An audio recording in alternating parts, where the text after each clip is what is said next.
আসসালামু আলাইকুম।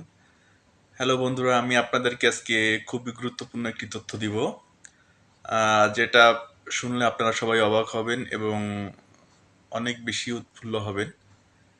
যারা মনে করে যে ট্যুরিস্ট ভিসা নিয়ে ইন্ডিয়ায় আসলে ইন্ডিয়া থেকে অন্য দেশে ট্যুরিস্ট ভিসা নিয়ে যাওয়া যাবে কিনা, তাদেরকে আমি বিষয়টা ক্লিয়ার করে দিচ্ছি।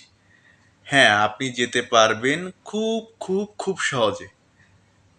একটা সহজ পথ অবলম্বন করলেই আপনি সহজভাবে আপনি ইন্ডিয়া থেকে ট্যুরিস্ট ভিসা নিয়ে অন্য দেশে যেতে পারবেন। আপনার not transit visa, not business visa, only tourist visa থাকলেই আপনি ইন্ডিয়ায় থেকে একটা সঠিক সময় পার হওয়ার পরে আপনি যেতে পারবেন। আমি আপনাদেরকে সুন্দরভাবে বিষয়টা বলে দিচ্ছি। আমি প্রথমে বাই রুটে আসছি ইন্ডিয়াতে, বেনাপোল থেকে আসছি। আমি ইন্ডিয়াতে 3 দিন অবস্থান করছি। চতুর্থতম দিন আমি মুম্বাই থেকে আবুধাবিতে আসছি। আবুধাবিতে আসছি আমাকে এই জন্য একটু যে ডকুমেন্টসগুলো দেওয়া লাগছে সেটা আপনাদের সাথে আমি শেয়ার করতেছি। আমার রিটার্ন টিকিট, বুকিং টিকিট ছিল আমার কাছে। ওটা আমি বুকিং, কিন্তু ওরা বুকিং হিসেবে ওরা বোঝে নাই, কিন্তু ওটা আমি বুকিংই রাখছিলাম। আর আমার হোটেল বুকিং ছিল। এই হচ্ছে, আমি ভিস্তারা এয়ারলাইন্সে আসছি। তা আমি যখন বোর্ডিং পাস নেওয়ার জন্য গেলাম, তখন আমার কাছে জিজ্ঞাসা করছে আমি কি করি। বললাম যে বিজনেস করি।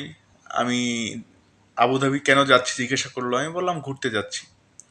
ব্যাস, আমাকে পাসপোর্ট চেক করে দেখলো যে না, আমি মোটামুটি ট্রাভেল করি। আমাকে ওকে বোর্ডিং পাস দিয়ে দিল।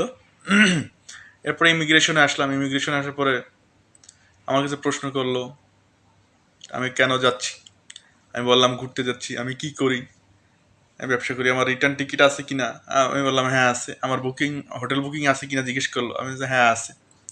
ওকে, আমাকে একদম শর্ট টাইমে স্টাম্পিং করে দিল। আমি আপনাদেরকে দেখাচ্ছি। এই যে স্টাম্পিং করে দিছে, এই যে লাল যেটা, এটা আপনারা করার পরে দেখতে পারবেন। এটা স্টাম্পিং করে দিছে আমাকে। আমি আপনাদেরকে আরো কাছ থেকে দেখাচ্ছি।